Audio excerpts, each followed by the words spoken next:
Okay. Since the first reading had to do with the commandments that God gave to the Israelites, let me just see a quick show of hands here. How many of you, in fact, have taken the Lord's name in vain? Now, before you raise your hand, let me explain.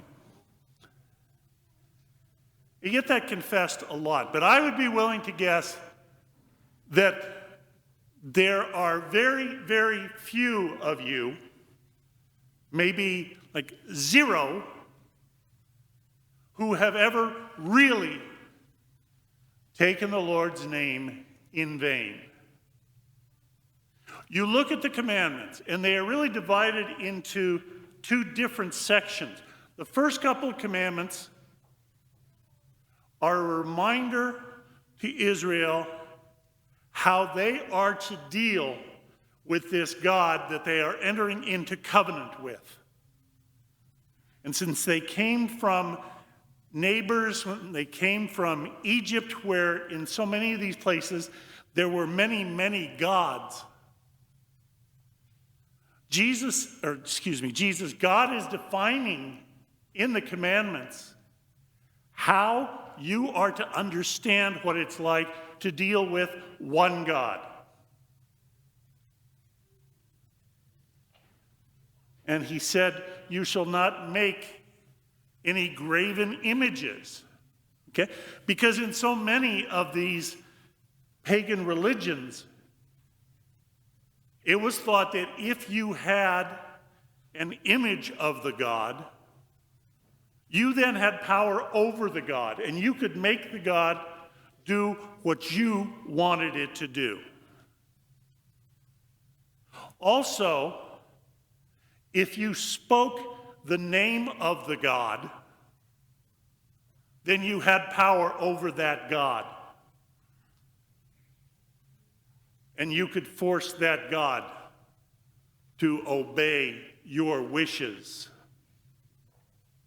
And God is saying to the people, remember what our relationship is about.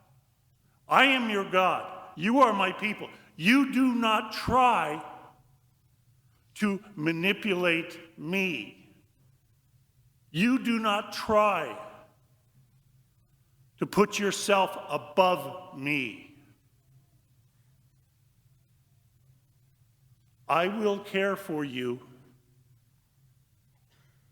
but it will be my way, not yours. So that's what it meant in the commandments, to take the Lord's name in vain. That is, to speak the name of God in order to be able to manipulate God. Now that's quite a bit different from, oh, I got angry and I forgot, and so I said God's name. Okay? Yes, we should always have respect and devotion for the name of God. If we do have that bad habit, it's something that we should try and overcome.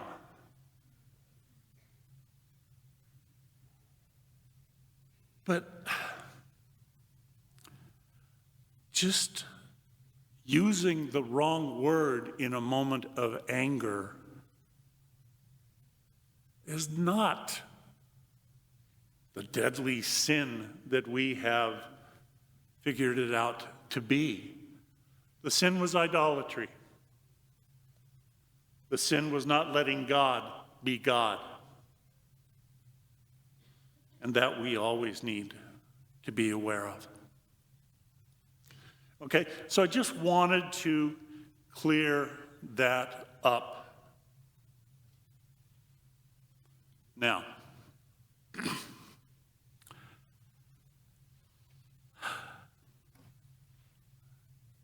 as you know, we're getting close to spring.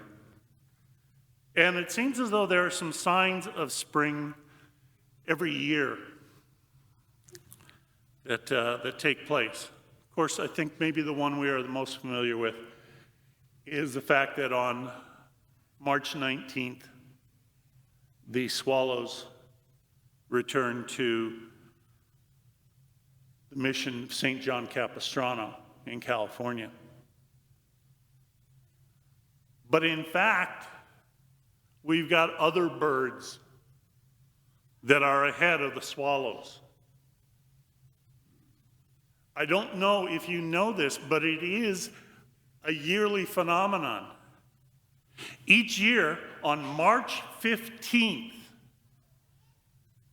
the buzzards return to Hinckley, Ohio. I am not kidding. I am not making that up.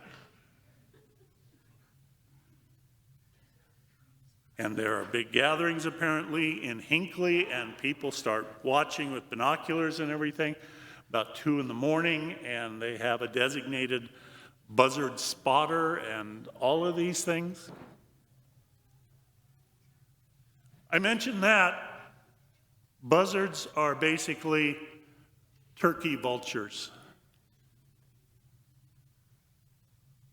And I want to talk a little bit today about vultures. Jesus in the temple, he saw those who were selling animals to be used in sacrifice. He saw those money changers. And they saw themselves as maybe doing a valuable service. People in coming to the temple, they didn't have their own animals for sacrifice. So they could purchase them there. If they were well off, fine. You could purchase a cow, a sheep, something like that. Take that to the priest, have them offer it for you. If you were poor, you couldn't go that expensive. You had to go with a couple of small birds, some doves. And also, the Romans imposed a tax that anyone who came to offer sacrifice at the temple had to pay what was called the temple tax. But the tax that they collected, this was one of the ways that they imposed themselves on a conquered people. They said the tax had to be paid in Roman money. Well, Jews were forbidden from carrying Roman money because on Roman money there was an image of Caesar, and Caesar was seen by the Romans as a god. So again, the Jews were forbidden to carry images of pagan gods. So when they got to the temple, they had to change their money for Roman money, which they could then use to pay the temple tax. We look at that and we say, okay, they were serving a valuable purpose. But the fact is, there were many who were making enormous profit off of that. And many of the religious leaders had no difficulty with that. Many of them were even getting a percentage or getting a cut. So they were bound to say, oh, no, this is fine. Jesus objected to that, to the fact that people were being taken advantage of in their religious practice so that others would profit. And that's why in the other tellings of this story in the Gospels, Jesus says, my Father's house should be a house of prayer, but you have made it a den of thieves. That's stronger than just what we have in John where he says a marketplace.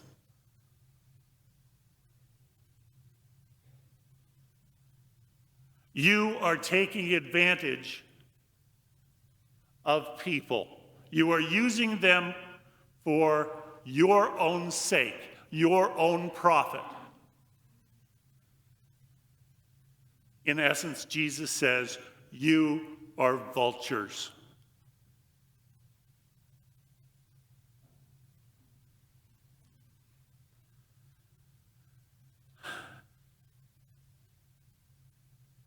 And Jesus in the story, he changes the understanding of the temple. They say to him, what right do you have to tell us how to do the business of the temple? And he said, I'll tell you what, destroy this temple, and in 3 days, I'll build it up again. But as it said in the gospel, he wasn't talking about the temple building. He was talking about the temple of his body. Jesus said something that we kind of toss off flippantly. We are temples of the Holy Spirit.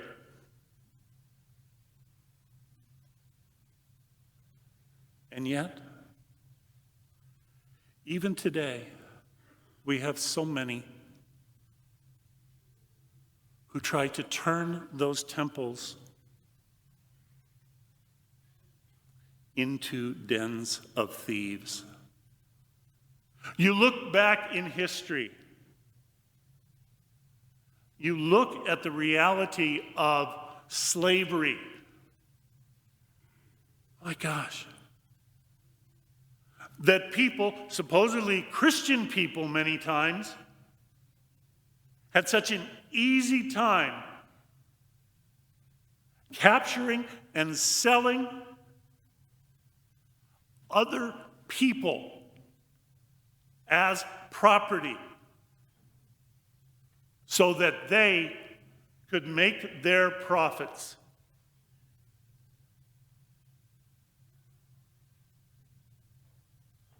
We look at that, and hopefully we find that absolutely abhorrent today. But today, it continues. Now we don't call it slavery, but it's called human trafficking.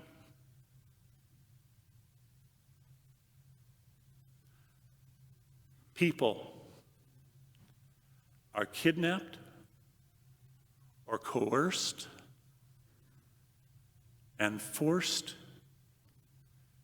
against their will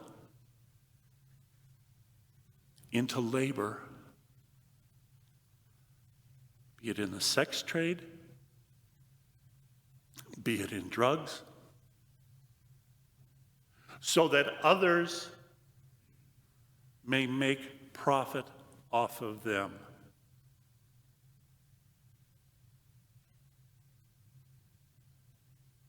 Slavery today in this country and all throughout the world.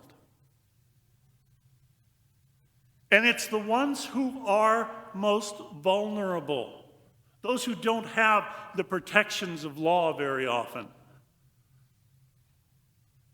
who belong to disenfranchised groups or minorities or refugees. Those who are poor and can be easily enticed. But in all of that,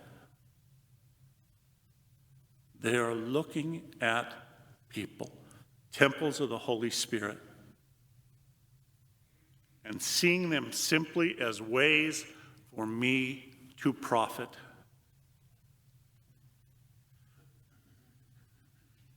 I don't have to respect them. All that matters is what I want. They're not as important as I am. That's the thinking of the vultures.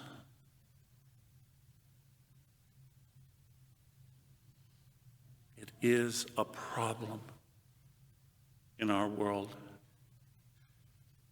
You can imagine your kids, your grandkids somehow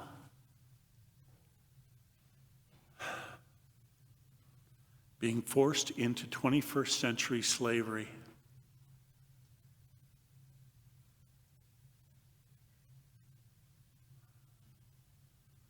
When I read the gospel, I just felt compelled to talk about this anyway. And then as I was doing some research, lo and behold, tomorrow has been designated as a worldwide day of prayer and awareness against human trafficking. If you go on the Vatican website, they talk about the fact that there is being held throughout the world a 7 or an 8-hour marathon of prayer, this specific topic.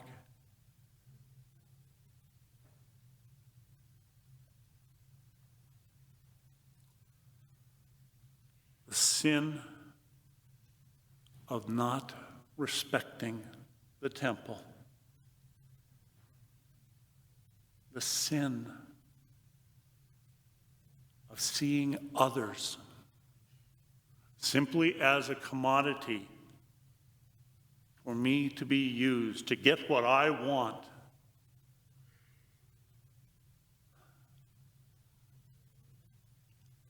We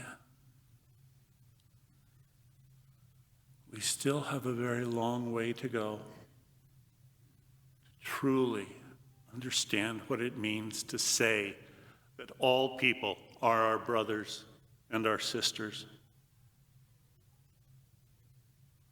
To say that we are the temples of the Holy Spirit.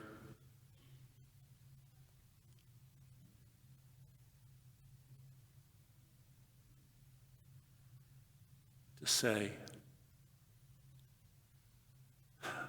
we're not for sale.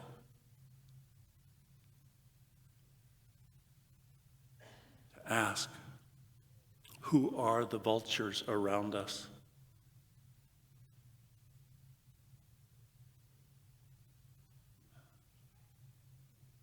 And what are we, as followers of Jesus who cleanse the temple, going to do to change that?